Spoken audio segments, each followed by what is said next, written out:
They are believing good story so many times I telling you. By cinema చెప్పాలంటే అసలు వేరే లెవెల్లో ఉంది, చెప్పేకి లేదనమాట.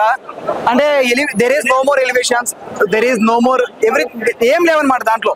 అంటే సత్యదేవ్ గారికి బ్యాక్గ్రౌండ్ మ్యూజిక్ చేయడమో, లేదంటే విజయ్ దేవరకొండ గారి బ్యాక్గ్రౌండ్ మ్యూజిక్ చేయడమో, తమిళ నుంచి ఒక ఆయన వచ్చాయన్నమాట ఆయన బ్యాక్గ్రౌండ్ మ్యూజిక్ చేయడమో ఏముండవు అనమాట.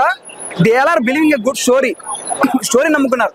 అయితే విజయ్ దేవరకొండ గారు కూడా చెప్పారు, ఏమని చెప్పారు, గౌతమ్ తిల్లూరి గారు డైరెక్టర్ ఎవరైతే ఉన్నారో ఇది నా సినిమాను ఇంకో సినిమా కాదు, గౌతమ్ తిల్లూరి గారి సినిమా అని చెప్పాడు అనమాట. అంటే ఆ సినిమాని నమ్మి వాళ్ళు ఎన్నో సంవత్సరాల పాటు కష్టపడి సినిమాని రిలీజ్ చేశారు. Okay, everything is fine. ఆ బ్యాక్గ్రౌండ్ మ్యూజిక్, దాని తర్వాత అండ్రూజ్ గారు అయితేనేమి, డిఓపి ఎవరు చేశారో తెలియదు కానీ అబ్బా డిఓపి ఇచ్చి పడితే కదా అసలు. పడవలో సీన్లు ఉంటాయి, అది తిప్పి డ్రోన్ తిప్పుతాడు, దాని తర్వాత కెమెరా తిప్పుతాడు, గిమ్మల్ ఎత్తాడు ఉంది అసలు డిఓపి అయితే. దాని తర్వాత కాస్ట్యూమ్ సంబంధించి production department everything is fine, there is no more.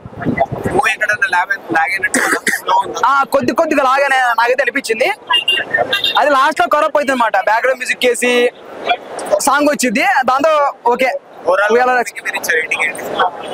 నేను సినిమాలో అను భయ్యా, సినిమా చూసిన తర్వాత రేటింగ్ మళ్ళీ చెప్తాము.